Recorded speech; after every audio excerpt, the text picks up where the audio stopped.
হুজুর, ডাক্তার আজিজুর রহমান সম্পর্কে আপনার কি মনে আছে একটু বলেন, আপনার পরিচয় আমি দিন। তো কুলিয়াচর মাদ্রাসার ছাত্রদের বড় মসজিদ, এই মসজিদে প্রায় 35-36 বছর আমি ইমামতি করছি, অর্থাৎ খতমে তারাবি পড়াইছি।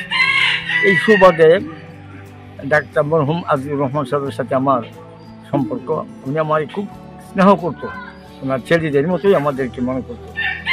উনি মরবার আগেও পারিবারিকভাবে যারা ছিল এদের কাছে বলছে যে বাসরা হাদিস সাহেবের সাথে আমার একটা সম্পর্ক ছিল, তোমরা যে মনে রাখবা।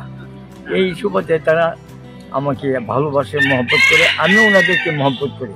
এরা সকলেই আলেম প্রিয়, আর এরা যে কোনো একটা ভালো মন্দ অনুষ্ঠান হইলে আমাদের ছাড়া তারা করে না। এই যে একটা জিনিস, এটা তো আখেরাতের নাজাতের ওসিলার সম্পর্ক। এই জন্য আমি সবসময় ওনার জন্য দোয়া করি, ওনার পরিবারের জন্য দোয়া করি। ওনার বিবি সাহেব যখন মারা গেছে, আপনার ঢাকা ওনাকে দাফন করা হয়েছে আদিমপুর গোরস্থানে। সেই জায়গাতেও আমি ওনার জানাজাতে গেছিলাম। তো উনিও ওনার বিবি সাহেবও ওনাতে একটু রাব্বান্তিক সম্পর্ক ছিল। তো ওনার যতদিন দুনিয়া বাঁচিয়ে থাকে তারা একটু স্মরণ করবো, নাকি খেয়াল রাখবো। আজিজুর রহমান সাহেবের চিকিৎসা কোনোদিন আপনি নিয়েছিলেন হুজুর?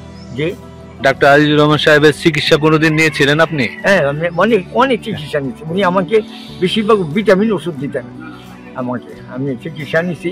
উনি আমাকে খুব আদর করতেন। আমার কইছে যে আপনার কি সমস্যা আছে, আমার সমস্যাগুলি উনি আমাকে জিজ্ঞাসা করে চিহ্নিত করে আমাকে সবসময় ভালো ওষুধ দিতেন। উনি কেমন কেমন চিকিৎসা করতেন?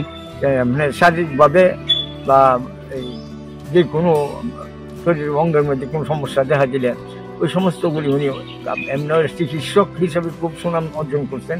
এই জন্য আমাকে উনি আপন মনে করিয়াই সব ব্যবস্থা করতেন, আর আমার কাছ থেকে উনি কোনো বিনিময় নিতেন না, এমন একটা আন্তরিকতা ছিল।